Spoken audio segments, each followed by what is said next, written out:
episódio do podcast Gestão Agro. Estamos aqui mais uma vez, Terra Forte Centro de Negócios e Engenho Comunicação, trazendo histórias inspiradoras para compartilhar com você, comigo, Marília e Elita, e um convidado super especial hoje, que é o Miguel Cavalcante. Eu sempre digo, o Miguel do Agrotalento. Vamos ver como você conhece essa pessoa também aqui hoje, né? Marília, bem-vinda. Miguel, bem-vindo. Lu, segundo episódio, estamos de casa nova, né? Miguel Cavalcante, um homem de grandes conexões. Obrigada, Miguel, por estar aqui conosco hoje.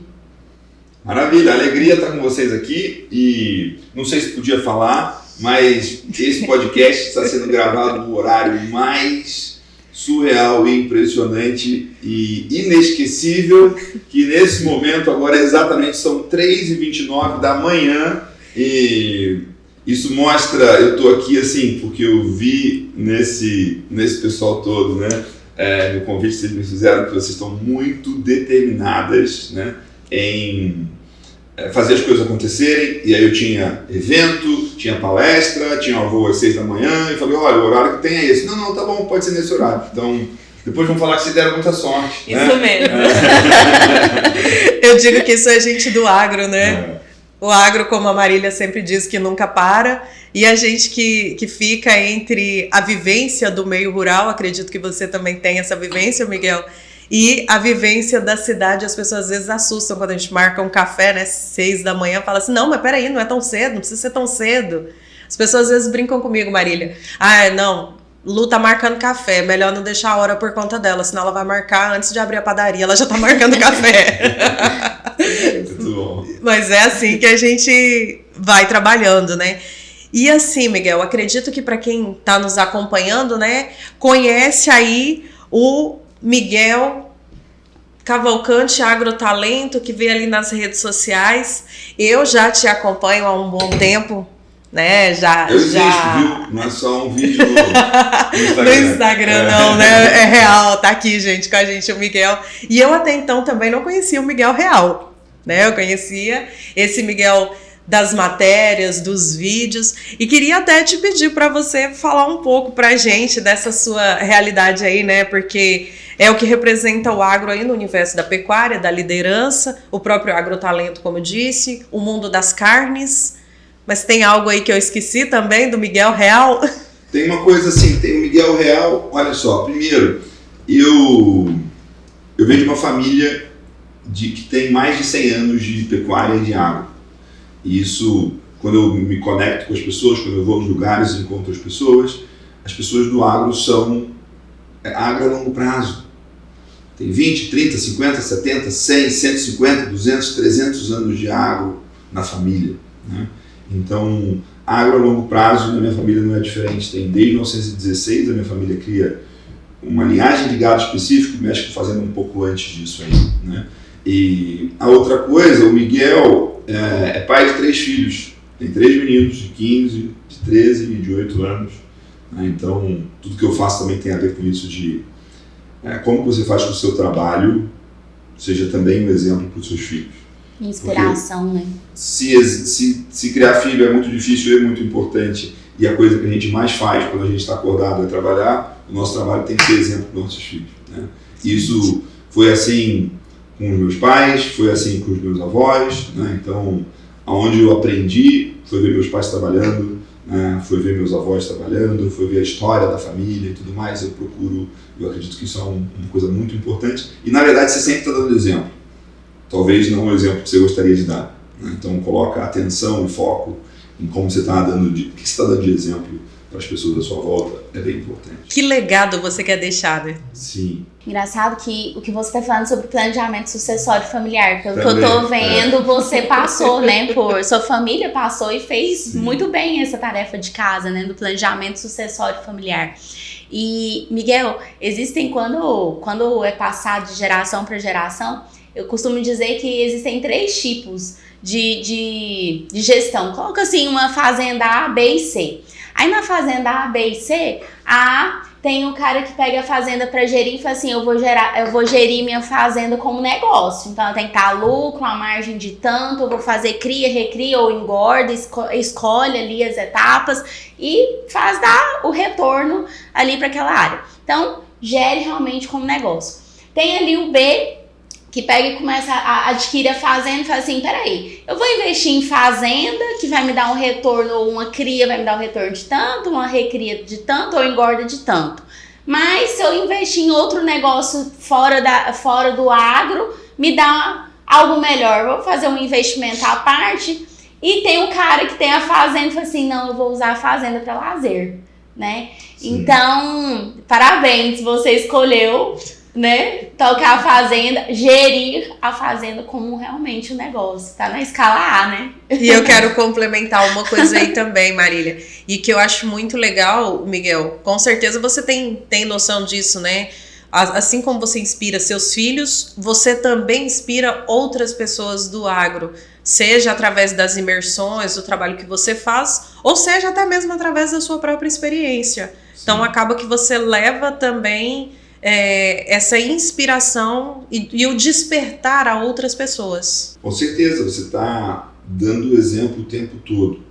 Todo mundo, as pessoas estão vendo o que você está fazendo, o que você não está fazendo, como você está fazendo, né? Inclusive, uma das coisas que as pessoas falam, uma das coisas que a gente trabalha em liderança é como que eu aumento a minha influência, né? E a influência tem 5 bases de coisas diárias que você vai fazer. A primeira dessas 5 coisas é ser um exemplo, ser um modelo, ser uma inspiração. Então, como é que eu vou cobrar da minha equipe? Como que eu vou cobrar dos meus filhos? Né? Tal coisa. Eu preciso ser um exemplo também no meu trabalho, tem que ser um exemplo na minha conduta. Então, se eu quero exigir, esperar que a minha equipe faça coisas difíceis, eu tenho que fazer coisas difíceis também. Eu tenho que ser capaz, eu tenho que estar disposto. Então, e as pessoas o tempo todo estão percebendo isso de uma forma muito mais rápida e ampla do que você está, às vezes, prestando atenção. Então, se você quer influenciar positivamente, seja um exemplo, seja um modelo, seja uma inspiração. E eu vejo que o que você falou me marca muito, porque influenciar, às vezes, você, para chegar ao ponto de influenciar, você tem que se abrir para uma inteligência emocional e se lapidar, né? E lapidar dói, né? No mundo onde você está falando sobre pessoas e gerir pessoas, liderar pessoas é algo hoje muito desafiador, porque nós estamos numa era de muita impulsividade, uma geração muito impulsiva, muita rotatividade, e realmente é um desafio. E se nós não abrirmos hoje para essa caixinha também da inteligência emocional, a gente não consegue sobreviver, né?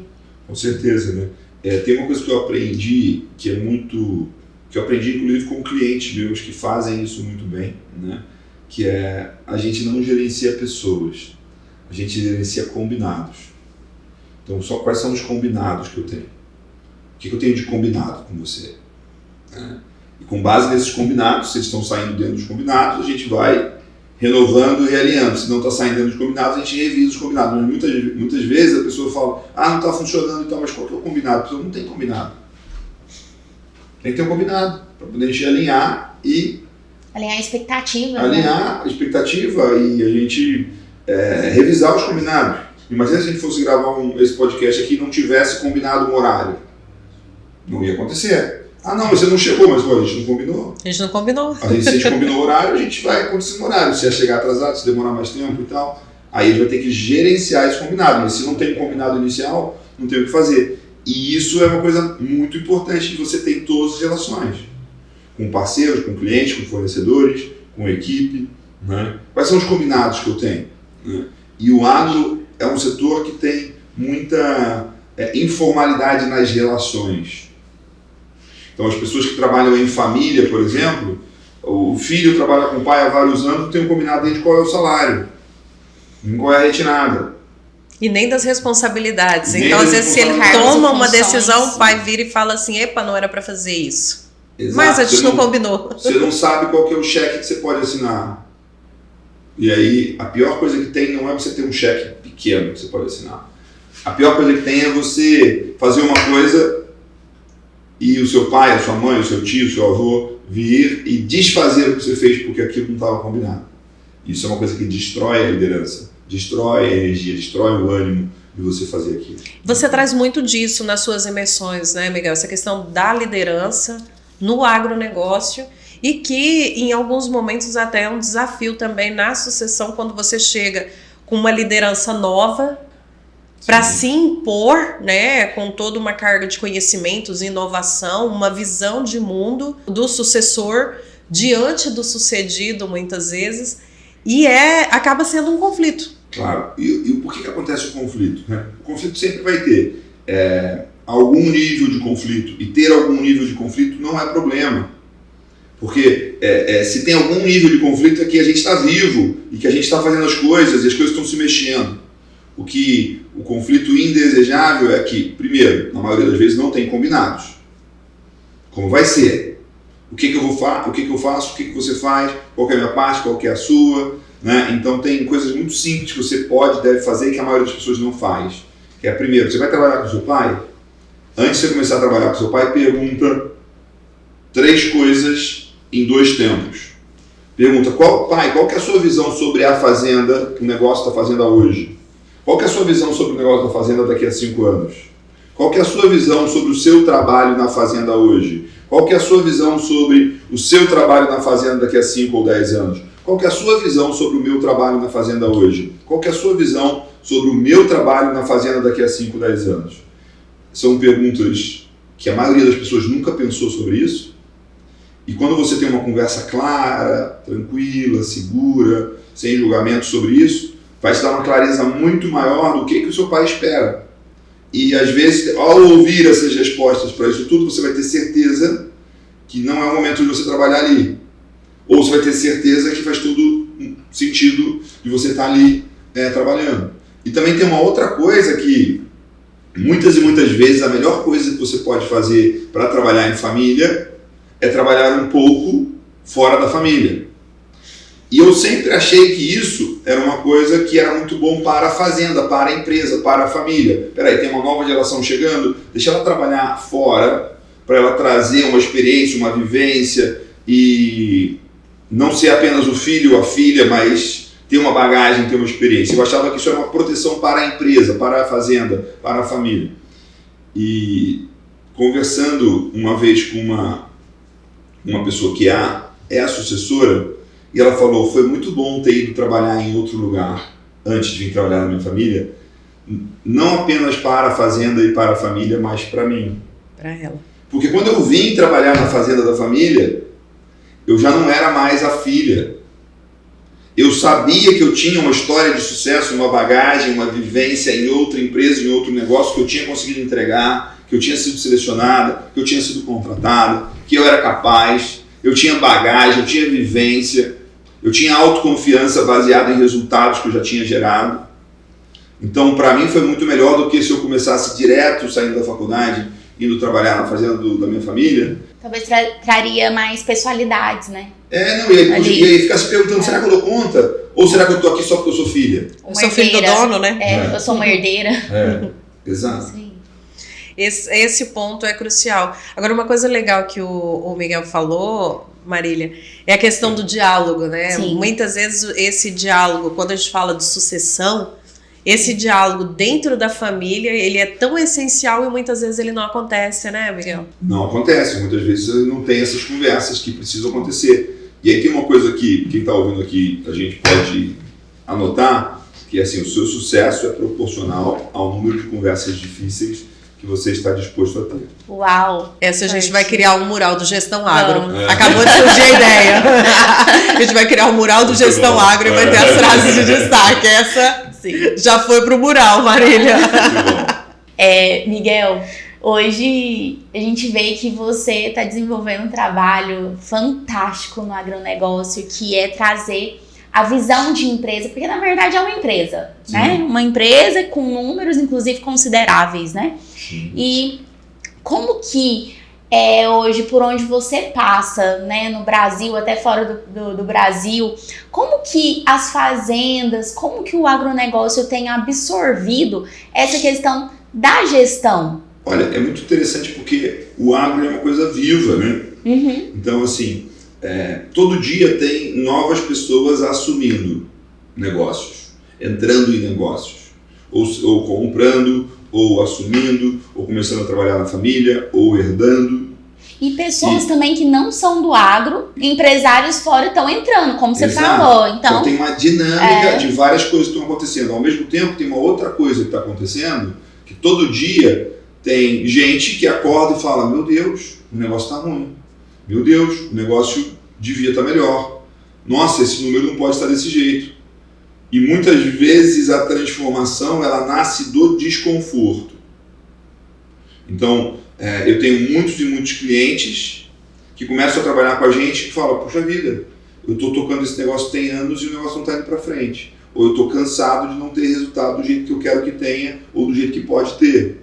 Ou eu estou vendo outros negócios perto de mim que estão com um progresso e com resultados muito interessantes, né? Eu tenho um cliente que tinha uma carreira muito bem sucedida fora do agro, a família dele tem uma fazenda, isso no interior de Minas, e ele achava que a fazenda era pequena. E aí do lado da fazenda dele, uma fazenda mais ou menos do mesmo tamanho da fazenda da família dele, montou uma baita operação de leite de altíssimo nível.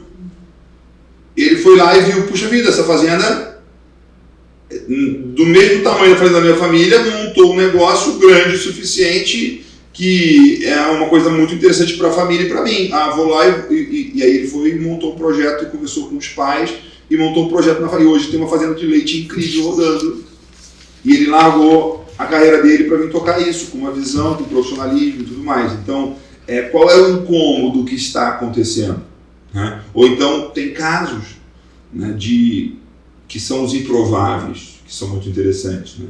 A pessoa... Isso é uma das coisas que, eu gosto disso, que atrai muito os improváveis. A gente. Que chegam na gente. Tipo, uma mulher que recebeu uma fazenda de herança, não sabe nada, de supetão, mal sabe onde é a fazenda. Que o marido nem deixava. Ou ela não ia, eu tinha a vida dela, então, e às vezes longe. Então eu tenho uma cliente, a primeira cliente que teve com esse perfil foi em 2015.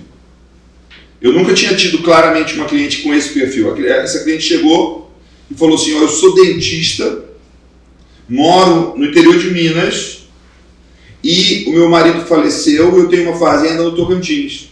Uau. Mais de 1.000 quilômetros de distância. Não entendo nada de fazenda, mal sei onde é a fazenda. Você olha para um caso desse e fala assim: tá enrolado. Vende esse negócio. Essa mulher tá enrolada, ela não é do ramo, ela não entende, ela não conhece, mora longe. E aí uma coisa que eu vi depois que aconteceu o caso dela, de ter muito resultado, e depois eu ver dezenas e dezenas de mulheres com situações parecidas com a dela, porque tem gente que assim, minha família tinha uma fazenda, mas eu ia passear na fazenda. Viver de fazenda é bem diferente de passear em fazenda. E aí essa mulher assume a gestão da fazenda e segue tocando, segue aprendendo, segue se desafiando, e a fazenda muda de patamar.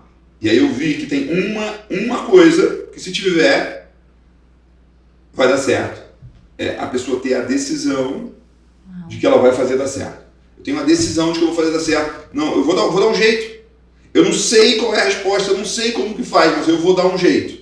Eu vou buscar ajuda, eu vou bater na porta de quem sabe. E a gente tem consultoria, capacitação, informação, e ela fez acontecer, porque com a humildade ela deu o quê? Abertura. Ela quis fazer certo. Ela não era da área médica, mas falou assim: eu quero fazer dar certo. Eu não quero desfazer de um patrimônio que foi construído, é um legado, é uma história, é uma sucessão. Sucessão é sucesso. Exato. É diferença de herdar algo. E é diferente de herdar algo para gerir algo. E é diferente da visão imediatista. Porque qual que seria a primeira visão? Vou procurar um corretor vender esse negócio. Sim. Ou, às vezes, nem precisa procurar o corretor. Quando morre, Luzene, já chove de corretor, de compradores querendo. E a qualquer preço. Sim. E aí, se a pessoa não tem ali cabeça, ela perde já na venda, né? Sim. Com a perda, eu tenho o ganho de capital, ITCMD, ITBI, enfim, vai aí 50% ainda de perca no negócio. Que aí vem toda a parte também de planejamento sucessório, holding, muitas coisas hoje que já tá para entrar num planejamento e evitar esses custos, né? Miguel, quando você fala dessa questão da pessoa que amanhece e fala assim, esse negócio não tá indo bem, eu queria até fazer um parêntese aí. Muitas vezes no agro a gente vê muito a questão também do pessimismo, né? A gente até brinca, né? Se chove, reclama, se tá sol, reclama. Tem também as pessoas com essa característica. E é bom a gente até diferenciar o pessimismo do incômodo, do realismo. De você falar assim, o negócio não tá bom, mas me causou incômodo. Eu quero fazer esse negócio dar certo. E aí você vira a chave. O pessimismo não, ele vai continuar. O que as pessoas usam aquele termo, a fazenda de viúva, né? A cerca tá ruim, o gado tá magro, o pasto tá ruim, mas... E tem fazenda de viúva que é um brinco.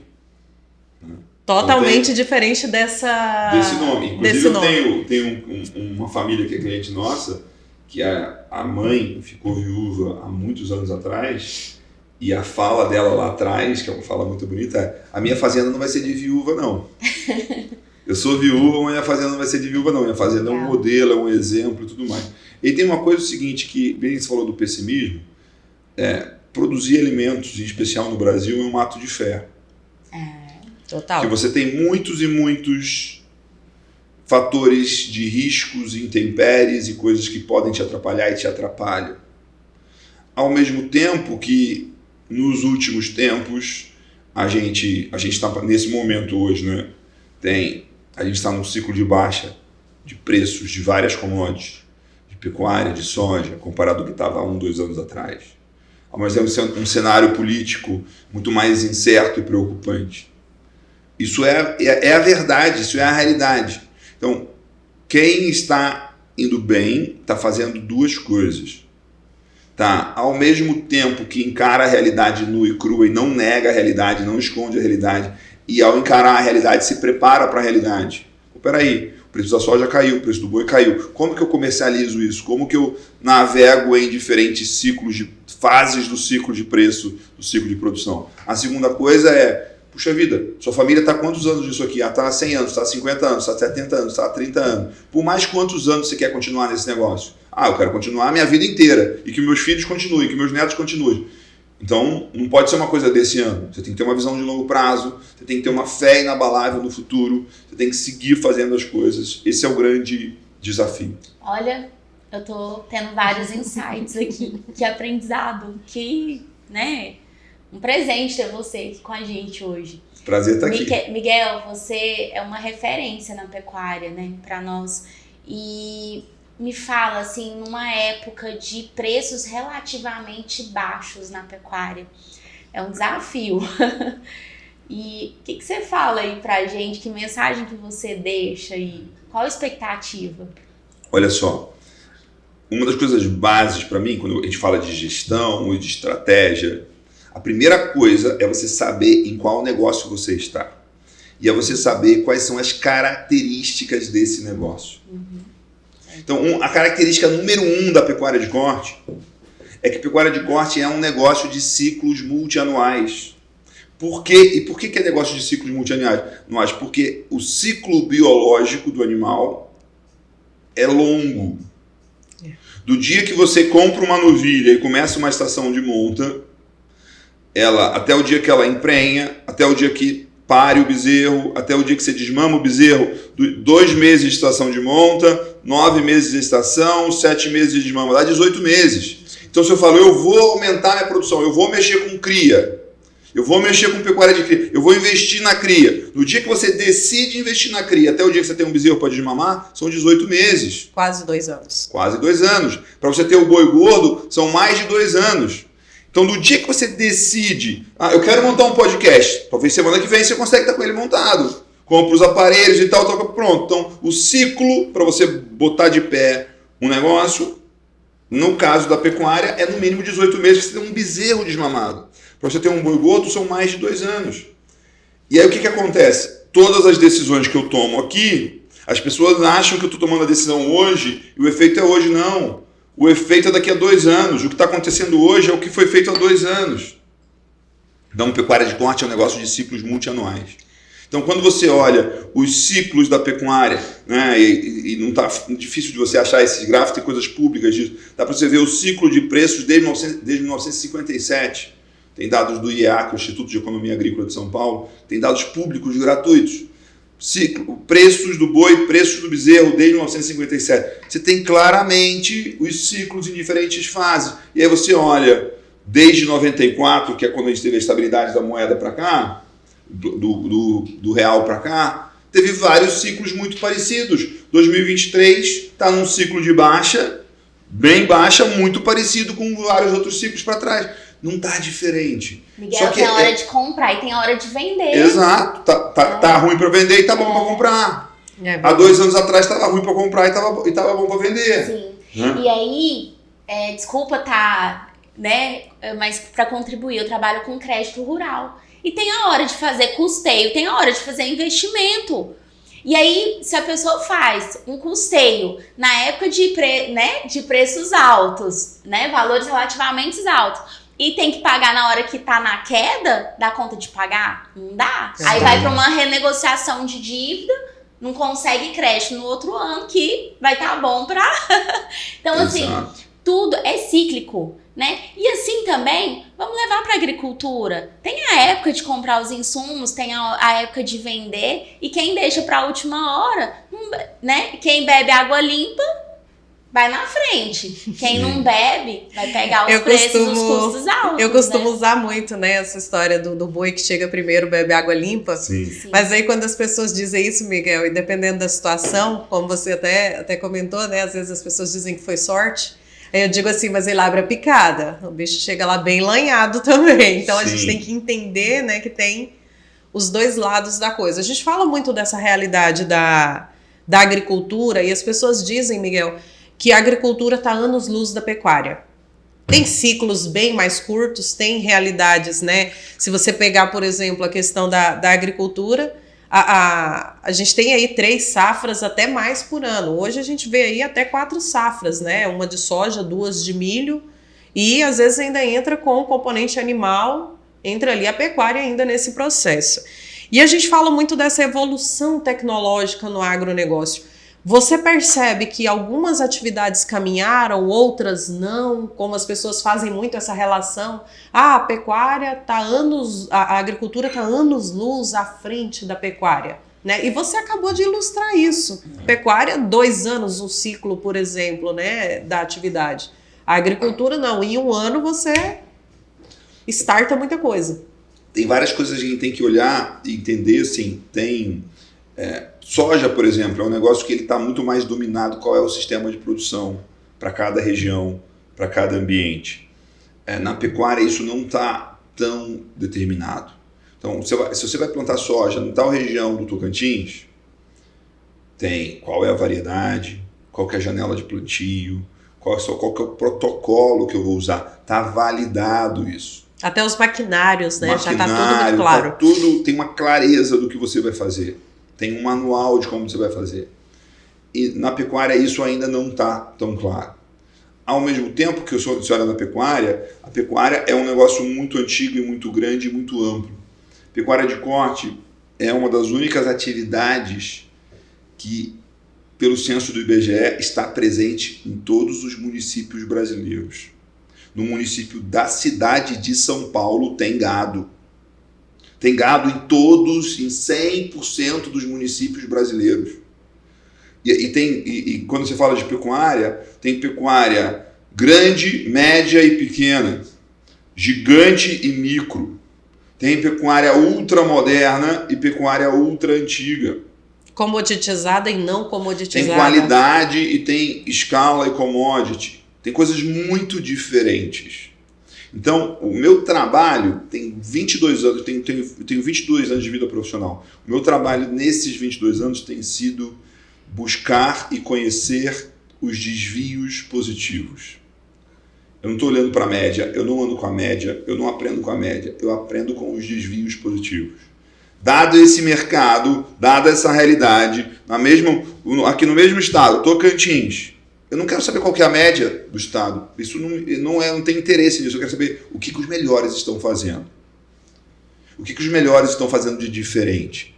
Porque os melhores, eles estão no mesmo estado, estão no mesmo ambiente, no mesmo mercado, chove. Na fazenda dele, chove a mesma coisa do que o do vizinho. Na fazenda dele, tem o mesmo acesso ao mercado, tem as mesmas distâncias, tem as mesmas dificuldades, tem as mesmas normas ambientais, é tudo igual.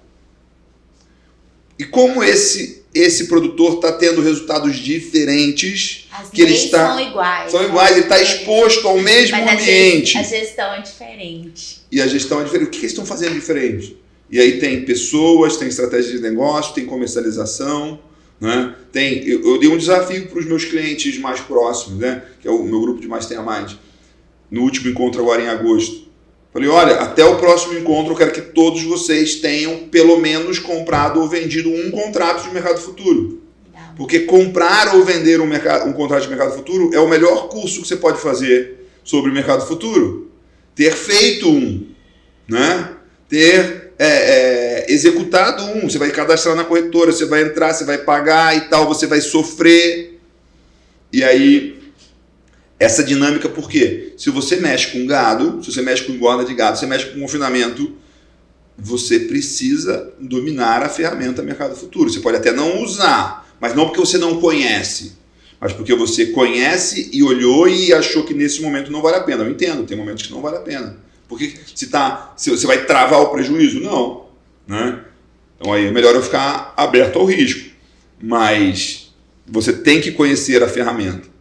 Então, as diferenças são muito grandes e a gente tem que estar sempre procurando olhar quais são os desvios positivos. A gente pode até também olhar para os desvios negativos, que é quem são os piores. Deixa eu ir lá ver para eu não fazer igual. Porque também deixa pistas, né? Mas tem uma coisa também que as fazendas bem-sucedidas, elas são muito parecidas entre si em vários elementos. As fazendas mal-sucedidas, cada uma é mal-sucedida de um jeito. Sim. Interessante. Para você que está chegando agora, esse é o 2º episódio do podcast Gestão Agro. A gente fala aí, né, de desafios antes, dentro e depois da porteira. Hoje a gente recebendo aqui o Miguel Cavalcante, do Agrotalento, também a Marília comigo, sempre dividindo aqui esse espaço da Terra Forte Centro de Negócios. E Miguel, eu queria falar de um assunto que é muito debatido ultimamente. E claro, você que está vivenciando nesse vai e vem para cada canto do Brasil, como que você tem visto o reconhecimento do agro? E aí eu te digo mais, a gente fala muito, né? Quando a gente fala de comunicação, por exemplo, no agro, a gente fala muito que o agro se comunica bem. E há quem diga que não, dentro da porteira também a gente tem os nossos desafios de comunicação. Então, como que está esse reconhecimento do agro para o agro e de fora do agro? Maravilha, olha só que interessante. Todas as pessoas do planeta Terra querem se conectar com o nosso trabalho 3 vezes por dia. No café da manhã, no almoço e na janta. Minimamente. Quem sabe um lanchinho no meio da manhã e mais um lanchinho à tarde, talvez 5 vezes. Pelo menos 3 vezes. Então existem inúmeras oportunidades para isso. E aí eu vejo o seguinte, a primeira coisa, comunicação no agro começa com você ter uma fazenda admirável. Admirável para as pessoas que vão trabalhar lá, admirável para sua família e para os seus filhos. Eu tenho um cliente que faz todo ano um dia de campo. Sabe para quem? Para os alunos da escola dos filhos dele, que nem todos são do agro. A outra coisa é, se o nosso trabalho se conecta 3 vezes por dia com o consumidor, e a maior rede social do mundo não é o Instagram, não é o Facebook, não é o YouTube, a maior rede social do mundo é a mesa de refeição, onde as pessoas se encontram, se conectam. A gente tem que buscar criar essas conexões. Então, qual é, na minha visão, qual que é a melhor ação de marketing da carne suína do Brasil? É um restaurante em São Paulo que chama Casa do Porco Bar, que é um restaurante premiadíssimo, um dos melhores restaurantes do Brasil, inclusive é uma experiência maravilhosa, de você que só serve carne suína, diferentes pratos. Você vai lá, é uma festa do suíno. É uma promoção do suíno, é um marketing do suíno. E é um restaurante que um chefe de cozinha montou. Então, você pensar nisso, qual é o seu... na carne bovina, qual que é a melhor ação de marketing da carne bovina dos últimos anos? É um festival de churrasco que chama Churrascada. Que trouxe um conceito de festival que tem música, que tem festa, que tem bebida, que tem churrasco, que tem chefes. Foi inspirado num festival inglês que chama Mitopia.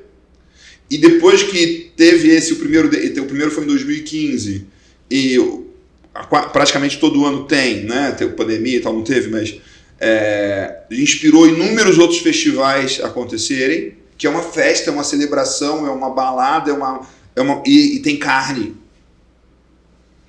E você vê as pessoas se conectando e festejando. Carne é festa, carne é celebração. Quando você conquista alguma coisa importante no mundo inteiro, né, você vai comer um churrasco. Nos Estados Unidos você vai numa steakhouse, você não vai comer frango, né? Você tem a festa tem carne.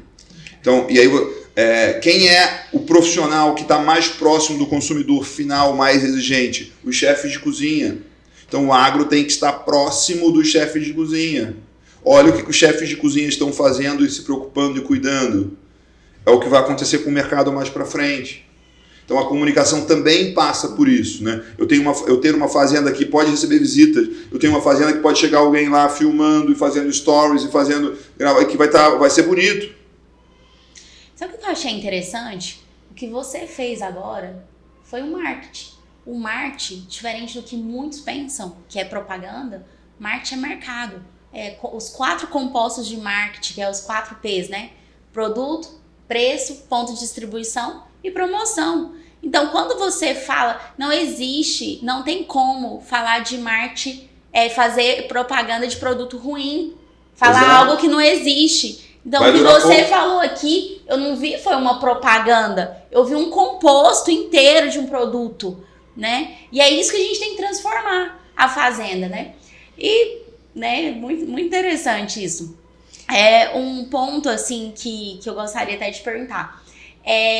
Eu sinto em você muita inspiração, né? E assim, para o Miguel, o que te inspira e o que te atrai quando você visita cada propriedade rural vamos lá, você visita o Brasil inteiro, cada estado tem uma legislação ambiental, tem um tipo de solo diferente, cada um com as suas particularidades e gestões diferentes. Então, assim, mas o que te atrai e te inspira? O que você leva, sabe, em cada visita? E também trazendo, assim, pro seu grupo de mastermind, que eu tenho pretensão de entrar também, vamos ver na próxima turma. Mas, assim, o que você tira também para você, Miguel? Olha, das coisas que mais me inspira é o potencial humano. É ir nas fazendas e ver a vontade, e ver o desejo, e ver o empenho, e ver a determinação de fazer as coisas acontecerem. O que move o empreendedor, e o produtor rural é um empreendedor, é uma vontade de fazer acontecer. É um olhar para um desafio e falar, eu dou conta, eu vou dar conta de fazer, eu vou dar conta de realizar. A gente vai conseguir construir isso, a gente vai conseguir implementar isso. Então, eu estou o tempo todo, o que me inspira, o que me alegra, o que me anima é conhecer exemplos diferentes de pessoas que estão fazendo coisas difíceis, que ninguém fez ainda, né? Não, essa dinâmica é uma dinâmica, é isso que eu estou buscando o tempo todo, né? E tem os alunos do nosso programa, que é o Agrotalento, ganham uma pulseira, essa pulseira verde aqui, que tem uma frase do Nietzsche, que é torna-te quem tu és. Qual é a sua capacidade? Quem você pode se tornar? Quem é você na sua melhor forma? Como que você se torna você mesmo na sua melhor forma? Isso que é torna-te quem tu és. As suas habilidades, as suas competências, os seus talentos, né? Se você for olhar, tem o que é talentos? Talentos são os dons, os presentes que Deus te deu. Tem uma passagem bíblica que fala, né, que os talentos que cada um recebe Se você multiplicar esses talentos, você vai ser celebrado e premiado. Se você esconder e guardar e não usar esses talentos, você vai ser punido. Então, o que me inspira é o potencial humano de multiplicar os talentos. Então, tem uma coisa que eu estou sempre buscando fazer todos os dias. Eu quero fazer 4 coisas. Eu quero servir, eu quero evoluir, eu quero curtir e eu quero semear. Tem muito de essência nisso, né, Miguel? A essência de cada, mas tem o despertar. Sim. Porque a essência por si só, se não despertar... E o despertar tem coisas internas e tem coisas externas. Às vezes é um baque da vida, às vezes é uma coisa que você viu, ou às vezes tem um fogo interno dentro de você que você está buscando, né? A gente tem que estar exposto a essas coisas e buscar ativar a nossa energia, né? Tem um mentor meu que fala que a usina de energia, uma usina hidrelétrica não tem energia. Ela gera energia. Legal. A gente tem que gerar energia. A gente tem que ativar a nossa energia, né? E o nosso trabalho também, de cada um de nós, nós 3 estamos aqui gravando esse podcast, quem está assistindo aqui, você também tem uma responsabilidade de ativar a energia dos outros através do seu exemplo, através da sua inspiração, através de você fazer a diferença. Eu tenho isso comigo. Eu tenho uma frase de uma Santa Teresinha do Menino Jesus, que eu trago ela independente de religião, mas eu trago ela comigo na empresa, que não permita que alguém passe pela sua vida sem levar algo de bom. Então, cada cliente que chega na Terra Forte, eu quero que leve algo de bom, que ele saia melhor do que como ele entrou, que daqui a 1 ano ele esteja potencializado. Então, é uma responsabilidade, né? Que nós, nesse ramo, você está potencializando vidas, negócios, você está impactando de forma, assim, extraordinária, né? Quantas pessoas estiveram presentes no evento que você fez aqui em Palmas? Então, quantas fazendas, através desses 2 dias de imersão, serão transformadas e impactadas? É muito mais forte, não é sobre só gestão, não é sobre o negócio, é sobre conquistas, é sobre histórias. É muito mais forte do que a gente imagina. É gerações sendo impactadas. A gente está aqui, eu me arrepio, por um propósito. Sim. Transformar e impactar vidas. Porque eu trabalho com dinheiro, sim, com recursos. Gente, hoje, se você for analisar os recursos controlados que a gente tem disponíveis, recursos BNDES, ou aqui na região norte, FNO, não dá para suprir 1/7 da necessidade do agronegócio. E isso não é só na região norte, Brasil inteiro. Se nós não inovarmos, se nós não criarmos oportunidades, se nós não sairmos da nossa caixinha, a gente não consegue crescer. E aí é onde você tem que abrir a mente para fundos de investimentos. A gente tem recursos estrangeiros muito mais baratos do que recursos controlados. Nós não podemos estar à mercê de políticas com P minúsculo. Não podemos. Nós somos do agro. O agro não para, né? E assim, eu quero até trazer aqui para vocês, né? Essa questão a nova geração, ela chega com essa pegada da inovação. E assim, qual mensagem também, Miguel, você traz para esses jovens, essa geração que encontra desafios, que são muitos? Qual mensagem? Olha só, a mensagem é o seguinte: primeiro, entenda profundamente o negócio que você está, entenda a realidade, entenda os desafios, entenda os meandros, entenda como as coisas funcionam de verdade.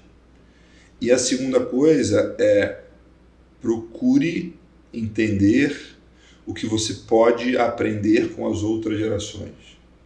Procure entender como as outras gerações têm coisas a contribuir. Né? Esses dias aqui em Palmas, veio um aluno meu falar comigo, olha, eu assisti um vídeo, uma palestra, uma aula, não lembro agora o que ele falou, sua há um tempo atrás, e você falou uma coisa que me marcou muito, que era que a melhor fase de uma fazenda é quando existem 2 gerações ou mais trabalhando junto em harmonia. Não vai ficar bom quando eu assumir. A melhor fase é quando eu conseguir trabalhar junto com o meu pai e ter as habilidades, os talentos, a sabedoria, as competências da geração do meu pai com a minha geração. E aí ele falou, e hoje eu estou trabalhando com o meu pai e está indo muito bem. Então, essa mensagem, como que você integra gerações? Como que você faz gerações trabalharem juntos e você consegue construir no ombro de gigante? Como você constrói em cima do que outras gerações dos seus pais, dos seus avós conseguiram, construíram, trabalharam, implementaram? Você falou aí, construindo gigantes, com honra, gratidão. A gente percebe que é muito de inteligência emocional, de comunicação, de informação, de conhecimento. Sim. Quem me conhece, Miguel, sabe já que já é uma frase que às vezes já é até clichê meu. Eu sempre digo, informação é essencial no agronegócio. Você pode ter tudo, mas se você não tiver a informação, a tomada de decisão vai ser bem desafiadora. Sim. Com a Marília, eu tenho aprendido muito que a inteligência emocional conta muito. Sim. E hoje eu levo comigo essa questão de que esse legado também no equilíbrio é muito importante. Isso tem uma coisa que eu quero deixar aqui, que é o seguinte. Fazenda não é sobre gado. Fazenda não é sobre máquina. Fazenda não é sobre soja. Fazenda é sobre gente. E gente em todas as frentes, com família, com equipe, com parceiros, com clientes, com fornecedores, com consultores, com entidades, com órgãos públicos. Você vai estar sempre lidando com gente. Então você precisa ser bom em lidar com gente.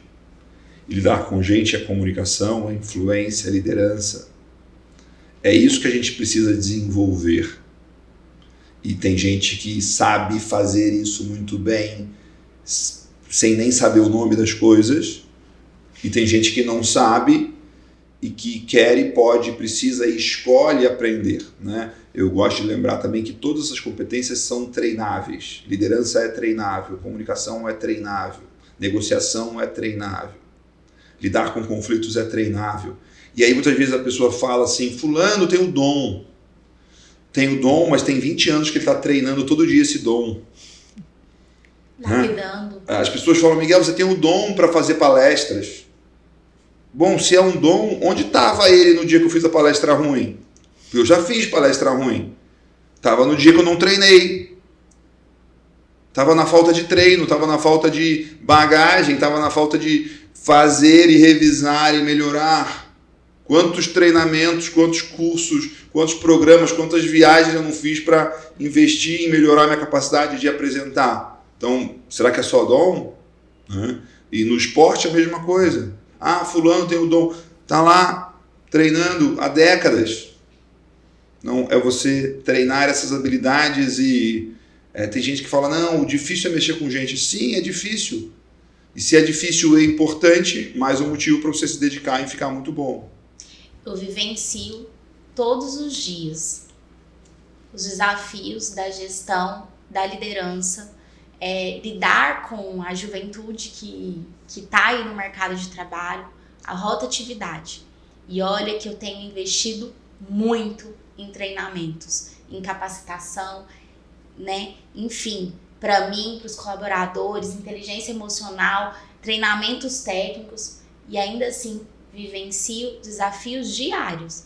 Mas se eu não estiver disposta, ainda assim, a melhorar e me lapidar, eu não consigo permanecer no mercado.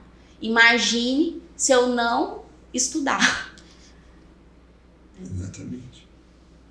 Não se prepara não para ver, né, Miguel? É isso aí.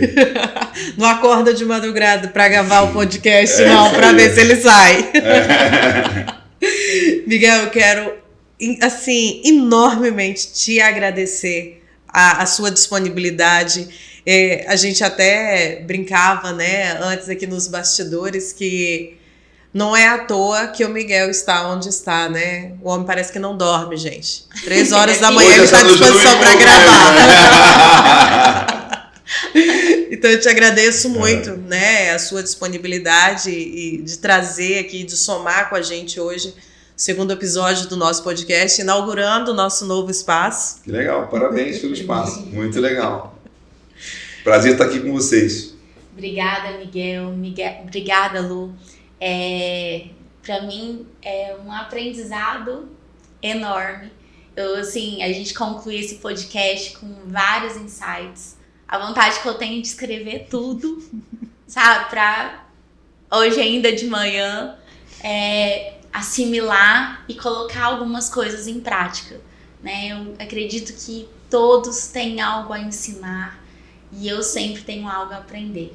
Então, assim, muito, muito obrigada, viu? Pelo seu sim, pela sua disposição.